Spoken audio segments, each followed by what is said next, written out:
Bueno, voy a hablar puntualmente del caso, del caso, digamos, de las Rosas, por una cuestión de que el conocimiento que yo tengo es a través de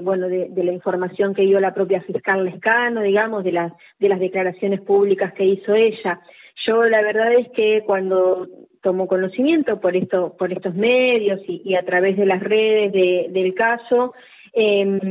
un poco uno llama a la reflexión respecto de cuestiones de las cuales venimos hace mucho tiempo ya batallando y tratando de llevar a la población la importancia de ciertos temas, Cari. Uno de ellos es el de educación sexual integral y el otro es el de la capacitación en perspectiva de género. ¿Y por qué hago hincapié en estas cuestiones más allá de los casos particulares que puedan darse en nuestra localidad, en nuestra provincia? Sabemos que esto es algo que excede, digamos, cualquier límite, primero territorial y también cualquier límite social. Y te reitero, lo que yo quiero hacer hincapié es en la importancia de los conceptos de educación sexual integral y de la capacitación en perspectiva de género. ¿Y por qué digo esto? Digo esto porque primero la Ley de Educación Sexual Integral Nacional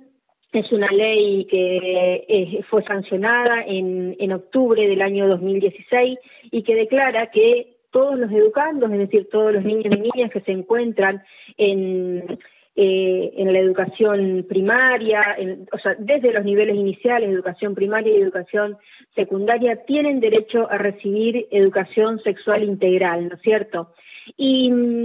la educación sexual integral entendida, digamos, como todos aquellos aspectos biológicos, psicológicos, sociales, afectivos y éticos que implican, ¿no? Sabemos que la sexualidad es una dimensión central del ser humano que está presente a lo largo de toda su vida y que incluye muchos aspectos, no solamente el sexo, sino el género, la identidad sexual, la identidad de género, la intimidad, la reproducción, y que tiene que ver básicamente con garantizar tres enfoques básicos para el abordaje, que es el cuidado y promoción de la salud, el enfoque de los derechos humanos y la perspectiva de género.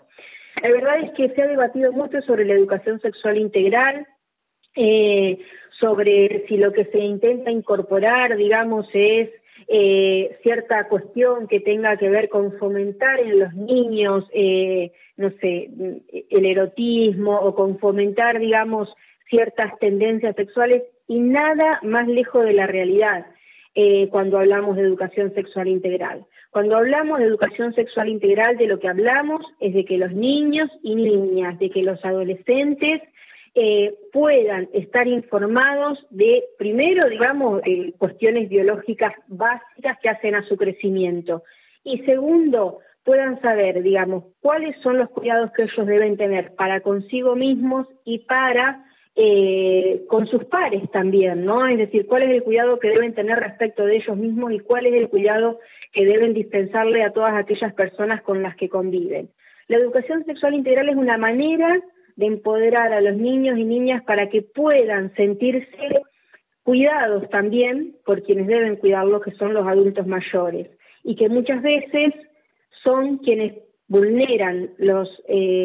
derechos, ¿no? Y que cuando vulneran estos derechos, fundamentalmente cuando tienen que ver con los derechos sexuales,